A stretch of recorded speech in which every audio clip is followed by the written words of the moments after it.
Welcome to Deep Thought. Archetypes and Subcultures. Now, this is an interesting thing because on a recent BGS for Women hangout, I was talking about archetypes getting deep and, what the different structures people have. And there's several archetype systems. Of course, we know about astrological, and then there's elemental systems, like stuff that they might practice in indigenous cultures in Africa, and also the Chinese Bagua, which is an elemental type of system, right? But here's the interesting thing. And Master Teacher BGS touched on this for a second.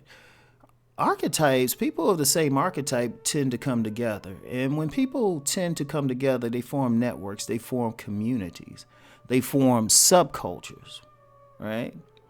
They form subcultures because it's natural. Whenever, like when somebody has a certain perception of the world and a certain way of interacting with the world, they naturally want to interact with people who have the same perception, right? They naturally want to do that. And then, when you talk about archetypes, you have a lot. It's more than just a personality thing. It's, I'm going to tell you what, it gets deep. It gets deep because under certain systems, it also includes body types and predispositions, right? So, that's how deep it gets. Now, say you have an archetype that's more focused on, let me use a basic system, which I like because this cuts across everything, and which is the house of the man and the house of the woman, right? Now, real quick, the house of the woman is the moon archetype, that's the nurturer. The intuitive archetype, that's the seated hawk.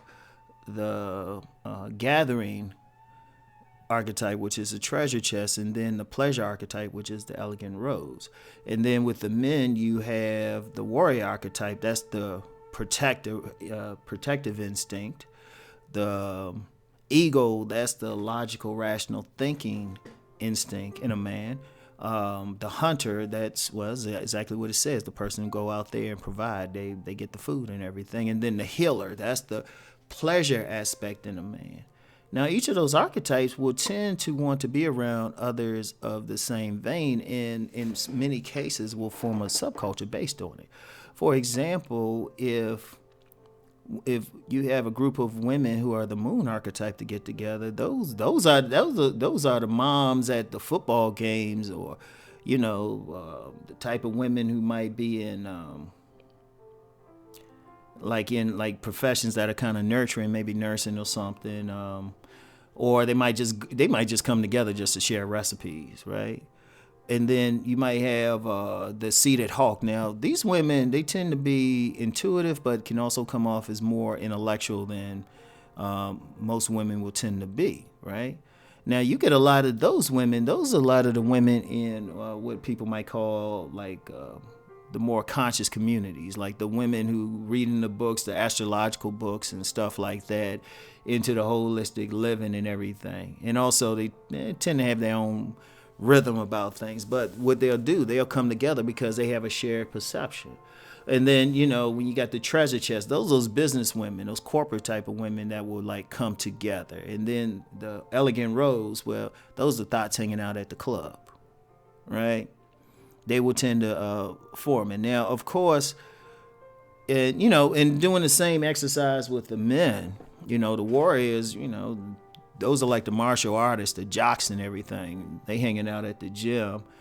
The ego, those are more intellectual type of men. So they're gonna gravitate to situations where they can come together and discuss stuff. Like a lot of you'll get a lot of ego types who will meet online. And then the hunters, those businessmen coming together doing stuff. And then the healers, well, those are players at the club, right?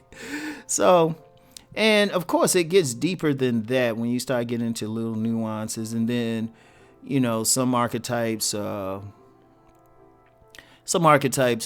you get into other systems, they might be able to Some archetypes would be slimmer. Some archetypes would be more endomorphic, mesomorphic. So they will tend, and then, that's going to affect how they wear clothes, how they view stuff, how they listen to music, what type of music they'll create, right? Because like using subcultures, a lot of subcultures are created off of music, right? And also fandom. So you got to ask yourself, okay, this type of music play, which subculture would coalesce around it, right? Which archetypes would like that type of music? Because that's a deeper level of the archetype, real deeper, and that's something I'm still studying. That's something I'm still studying because, like I said, each archetype, regardless of what system, people who are similar are going to gravitate towards certain things, right? Using the House of the Man and House of the Woman thing. Like I said, the men who are healer types, right? That's the more the pleasure thing, the sociable stuff. Those are party guys. So they're going to gravitate towards people who partying more. Whereas the hunter types, those are businessmen and stuff. They thinking more in terms of business. So they're going to gravitate towards that. So yeah, y'all get what I'm saying. And it's deep. It's deep because, people try to figure, a lot of times we don't look at stuff on a deeper level. And, and that's just mainly because a lot of times we try to act like, we're all one big happy human family. But on a deep level, there's really 9 types of human beings based on archetypes. But I'm going to save that one. I'm going to see who picks up on that. I'm going to save that for later. That's almost something I got to charge money for because it's some deep stuff, right? So as a result, you're going to have different different combinations of people who are going to coalesce. And it's deep when you think about it. That's why if you look at certain subcultures, certain groups, there's going to be a strong tendency to look alike. Like if you get, I've noticed that with like subcultures that where the tendency for the archetypes who get involved might have a tendency like to not want to eat a lot or eat heavy or something like that, so they tend to be slimmer. And that's maybe because, especially in a lot of more intellectual type of subcultures, there's more of a tendency to be more focused on the head than the body, right? Now, of course, then you turn that around, you get some subcultures that are more focused on body, more hedonistic pursuits. Shoot, they throwing down. So I'm just like, wow. It's deep. It's almost something like if I'm studying, like I've always said, I study subcultures, but I also pay attention to the personality types in those subcultures. Like you get I'm using a good example, the goth subculture. If you look at the personality type you could probably do an archetype thing and find certain archetypes dominate that group. I'm not sure which one because I'm just thinking about it now, but there's a tendency for them to look and behave a certain way, of course. And it's not so much about the culture says it, but so much these people will already have that in their personality structure, so they simply seek out other people who are similar. See, that's the place to look. It's not like the culture comes from the top down, but it's more like it swells from the bottom up. And of course, people develop certain tastes. Any subculture is based on taste, as far as clothing, as far as food, as far as behavioral interactions. And it's deep. It is deep. And it's something I'm just studying. That's why, this ain't going to be a long presentation. But it's something I've been really looking at the archetypes more when I come across a particular subculture. It's like, okay, how are these people built? What are they doing? What's the common denominator? What's the common archetypal thing? Not so much what they're doing, but what's the basis of their behavior?